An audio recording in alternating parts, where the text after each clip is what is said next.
Dr. Hitzman, soda ash producers in Wyoming, like so many others in the minerals industry, face increasing transportation costs, as well as intense competition from foreign markets. The cost to ship soda ash from rural Wyoming to ports and domestic consumers are substantial. So foreign suppliers are able to subsidize their production and don't face many of the regulatory overheads that the suppliers in the United States face. So in your view, what can Congress do to ensure a strong domestic market so that American producers are able to remain competitive? Well, it's sort of many different things, not one individual thing. One is ensuring that the transportation infrastructure exists to help get things to market. Ensure that various parts of the tax code work to the benefit. That's something that's coming up. And actually ensure that producers have, as other people have said, certainty with how the laws are applied to the minerals industry. Nearly all of you on the panel today have suggested in one way or another that the United States should reduce our reliance on imported minerals for either economic, national security reasons. Senator King just made that reference. The other side of the coin is improving the ability to export raw materials and goods. In Wyoming and in any other mineral-producing state, our resource industries require access to foreign markets, and you need to get it through ports. It's becoming increasingly more difficult for these industries, I believe, to gain access to these ports. Mr. McGillivray, to your point, you discussed ongoing environmental issues with Chinese production of certain minerals that the United States also produces. So, in your opinion, what steps can Congress take to improve trade pathways through coastal ports so that these cleaner American raw materials and goods have access to foreign markets? So in my answer, I'd like to restrict my comments to rare earth materials, critical and strategic materials. As Dr. Eggert correctly identified, the crux of the issue with production in the United States is the separation technology. It's the sole reason that China dominates the monopoly that they do with rare earth production right now, because they have limited regard for the environment, so they use a technique called solvent extraction.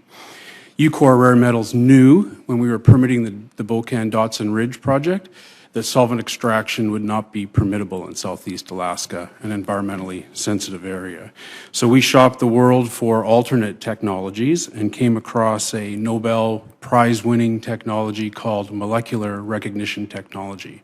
It's a technology that's not only limited to mining, it's also used in the healthcare industry, but the basis of it is ligand-based. So there's no solvents, there's no extreme pollutants from this process. It's very innovative and adapted towards this issue. So I guess try to get a shorter answer here, that really some sort of support to help develop rare earth separation in the United States will enable us to have domestic supply and then be able to export eventually materials to other manufacturers worldwide. Thank you. In your written testimony, Dr. Eggert, you identify the need for the government to establish an efficient framework that both protects the environment and considers the needs of the community where the development occurs, and I agree.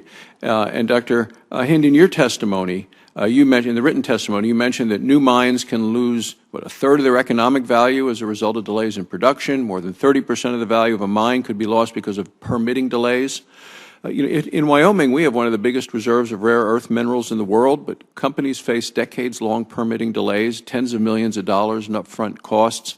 So I believe now is the time that we should create some certainty in the job market and in national security.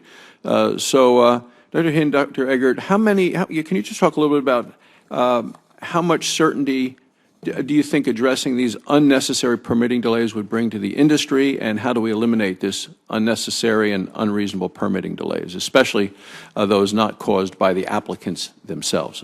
Dr. Eggert, if you... I think Dr. Hines made a couple of very useful suggestions. The appointment of a lead agency that establishes the framework and a timeline for the permitting process.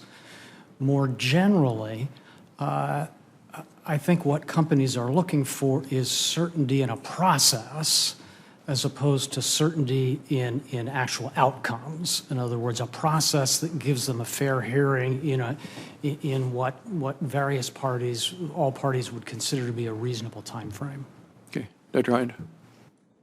Yeah, essentially exactly the same. I mean, almost across mining, it's certainty, whether it's in tax or any sort of legislative in working environment. It is just certainty. Given that, we can plan accordingly. Thank you, Madam Chairman.